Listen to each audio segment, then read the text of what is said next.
This is the WHTC Morning News with Gary Stevens and Peg McNichol on 99.7, 1450 WHTC and WHTC.com. And we welcome you back to the WHTC Morning News for this Thursday, June the 10th. And Thursday mornings at this time, we have a chance to catch up with what is going on in Washington with one of the two men who represent the Lakeshore in the U.S. House. He is six-term Republican Representative Bill Huizenga from R-Zeeland. Home today. And, Bill, I would think you guys go back to work next week, right? Yeah, we are back to Washington next week. And so as I only half jokingly say, America is safer. We are not in Washington. So echoing the sentiments of about 90 years ago from one Will Rogers. But yeah, it is wise, a wise saying sometimes. A couple of topics I want to touch base with you on from our headlines from this morning. I will read from you what our CBS News Radio people have referred to us from Axios. Criminals stole as much as half of the unemployment benefits the U.S. pumped out over the past year. Unemployment fraud during the pandemic could easily reach $400 billion, according to some estimates, and the bulk of the money likely ended in the hands of foreign crime syndicates, making this not just theft, but a matter of national security. When the pandemic hit, states weren't prepared for the unprecedented wave of unemployment claims. They all knew fraud was inevitable, but decided getting the money out to people who desperately needed it was more important than laboriously making sure all of them were genuine. As much as 50% of all unemployment money is suspected stolen, according to the CEO of a group called ID.me, Blake Hall. You've been on record as saying maybe these unemployment benefits might have been a little bit too generous. They're going into the wrong hands, it looks like. Yeah, well, we have two things. One, we're seeing a stalled out economic recovery, partially because of these additional payments, this $300 per week kicker that the federal government provides. But then as we're seeing these stories emerge, it then begs the question, who is getting all of these hard-earned taxpayer dollars? And if this is anywhere close to accurate, and indications are that they are, these reports, having half of all the benefits going into crime syndicate.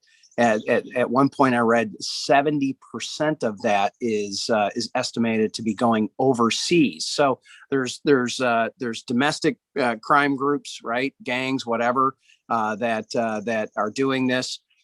They're doing things like stealing IDs out of people, or off of people, I should say. They're also strong arming folks. These are weak and vulnerable folks that are open to being influenced by them. That's kind of happening domestically, but they're very, very sophisticated. And we know on the dark web, which is those parts of the internet that, frankly, most of us never visit and shouldn't visit. This is where the crime syndicates live. This is where the gangs live, and they do their business. They've now added areas where you can go in and do this unemployment fraud. And, it harkens back to one of those other old sayings is, well, why do you rob banks? Because that's where the money is. Well, we know that unemployment was one of those main areas where we just had a flood of cash going in with very few restrictions on it, very few, sort of belt and suspenders rules and regulations and checking on it. And so there's no question that criminals saw the weakness there and exploited it. And unlike for example, the Paycheck Protection Program, which was going to small businesses and helping save restaurants and dry cleaners and you name it, everything and everybody that was in town, there was a lot of very tight regulation that was required through the banks, through that whole process. Not the same when it comes to unemployment. And it just begs the question, Gary, we've got to make sure that we are reinstating things like a requirement to go look for a job.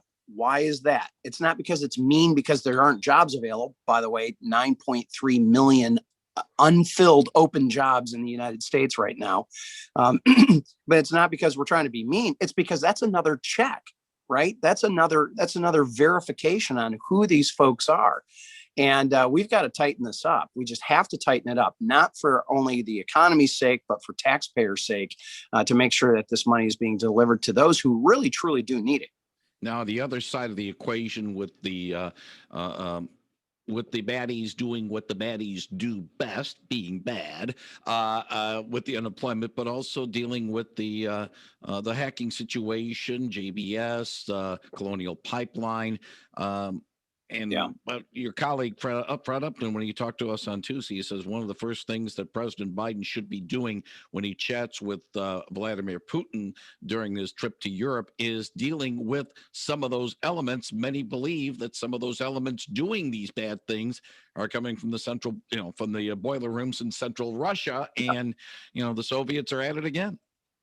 It's the familiar cast of characters. We know it's Russia, we know it's China, we know it's Iran, and some others in Eastern Europe that tend to be the focal points, and they tend to be the originating points of this type of activity. And absolutely, I want to encourage President Biden to be tough with Vladimir Putin. We need that. We need a strong presence in Europe. We need a strong presence in the world. And now is not a time to back off. That is for sure.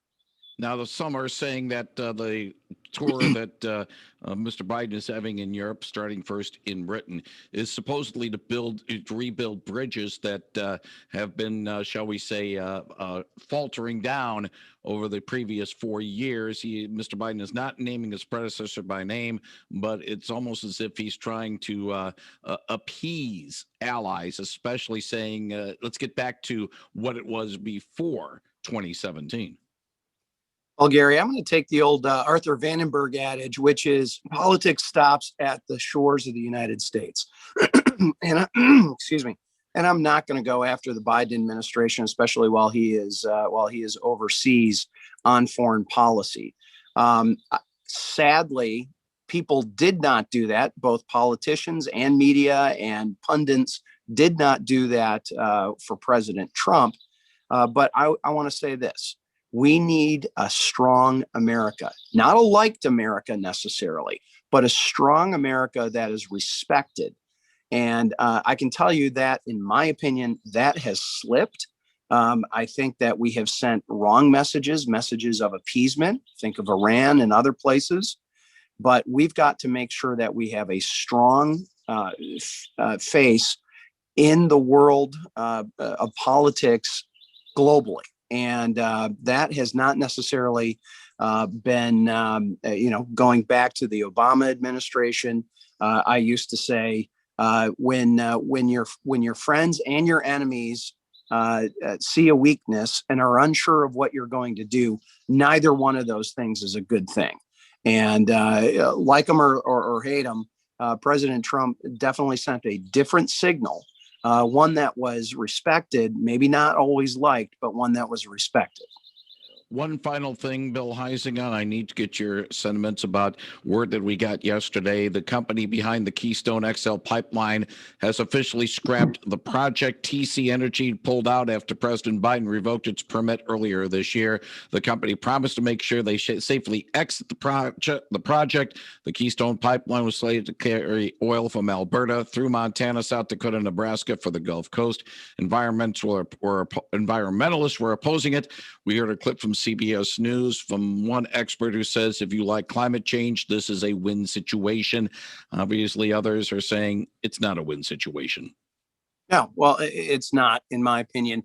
And now these environmental groups are finally saying out loud what they all thought and what we all knew, but they wouldn't actually admit.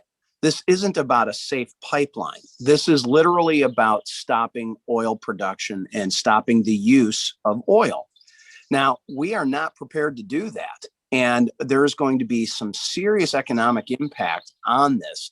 And this isn't just some pipeline out west that we have no connection to. There are companies here in West Michigan that are providing vital pieces of that pipeline. whether it's foundries up in Muskegon, whether it's software, whether it's other parts and pieces of it.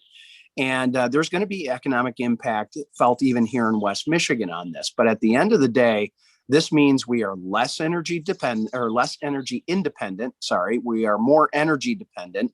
And it's not like the Canadians are going to stop production of this. What they're going to do is they're going to ship it to their West Coast, and it's going overseas. And it's going to be going to Asia and China primarily, who is the main consumer of that, or it's going to be going to their East Coast. And what we have seen is a stronger Russia with their pipelines, that Nord 2 stream, and others, where they have used energy as a cudgel, really, to hold Europe hostage at various times, including Germany. And this is why it's going in the wrong direction. So sadly, that was a decision that's not unexpected. I mean, at some point or another, this company is going to make the business decision to go where it's actually wanted, and this administration is sending the wrong signals on that. He is Bill Huizenga, the sixth-term Republican congressman from Zeeland, who joins us Thursday mornings, talk about what's going on in Washington. Bill, wish you and your family well over the weekend, and wish you a safe trip to Washington. If all goes well, let's do this again next Thursday morning. Sounds good, Gary. We'll talk to you soon. Thank you very much, Bill Huizenga, 99.7 and 1450 WHTC.